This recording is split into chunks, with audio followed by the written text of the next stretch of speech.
Pemirsa, awal 2022 KPK gencar operasi tangkap tangan atau OTT terhadap sejumlah kepala daerah. Di antaranya Wali Kota Bekasi Rahmat Effendi, Bupati Penajam Pasir Utara Abdul Ghafur Mas'ud, serta Bupati Langkat terbit rencana perangin-angin. Ini seolah semakin menunjukkan belum adanya efek jera bagi pejabat daerah dalam melakukan tindak korupsi. Dan berikut liputan tim Delik RCTI.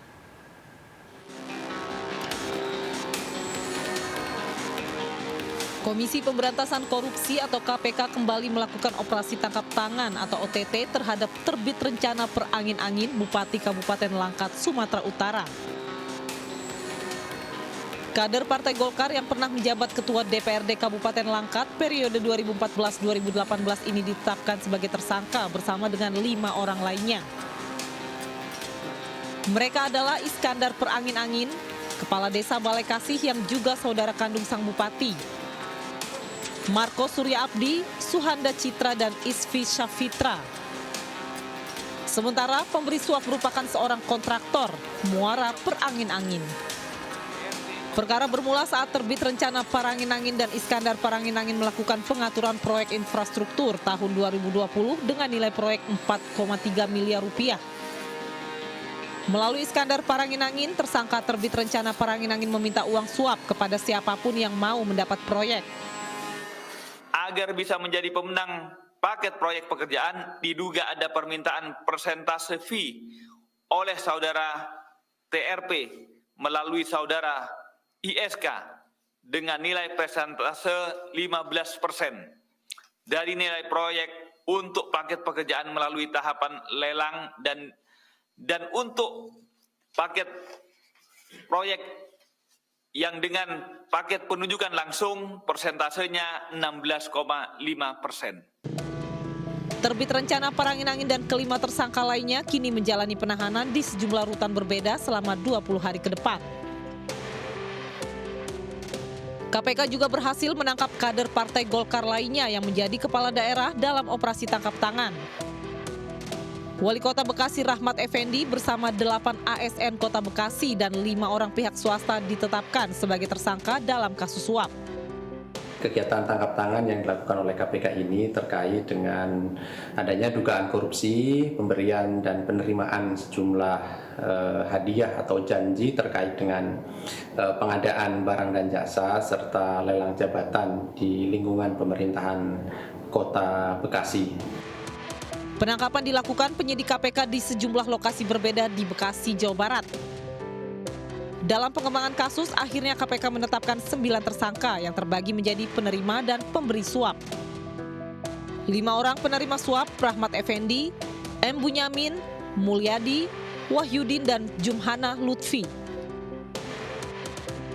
Sementara 4 pemberi suap yakni Ali Amril, Lai Buimin alias Anen, Suryadi, dan Mahfud Saifuddin. Penyidik KPK juga menyita sejumlah barang bukti senilai 3 miliar rupiah serta buku rekening bank dengan jumlah uang sekitar 2 miliar rupiah. Uang ini diduga terkait dengan pengadaan barang dan jasa serta jual beli jabatan. Dalam laporan harta kekayaan pejabat negara atau LHKPKN Februari 2021, kekayaan Rahmat Effendi mencapai 6,3 miliar rupiah. Sebagian besar harta berupa tanah di 38 lokasi di Bekasi, Subang, dan Bogor. Aset lain berupa sejumlah mobil senilai 810 juta rupiah. Rahmat Effendi tak lepas dari sejumlah kebijakan yang kontroversial. Wali Kota 2 periode ini juga sempat mengalokasikan anggaran karangan bunga dalam APBD Kota Bekasi yang mencapai 1,1 miliar rupiah. Alasannya anggaran karangan bunga penting karena untuk menggantikan kehadiran wali kota memenuhi banyak undangan warga. Pertengahan Januari, KPK menangkap Bupati Penajam Pasir Utara Abdul Ghafur Mas'ud yang merupakan kader Partai Demokrat. Penangkapan kali ini dilakukan di sebuah mal di kawasan Jakarta Selatan. KPK mengamankan 1,4 miliar rupiah yang diduga sebagai uang suap. Saat penangkapan, Komisi Anti Rasuah juga mengamankan 10 orang lainnya. Namun dalam perkembangannya, kini ada 6 orang yang sudah menjadi tersangka. 3 ASN, 2 dari pihak swasta, dan Bupati Abdul Ghafur Mas'ud. Selain suap pengadaan barang dan jasa, KPK juga menduga Abdul Ghafur Mas'ud terlibat dalam kasus suap perizinan.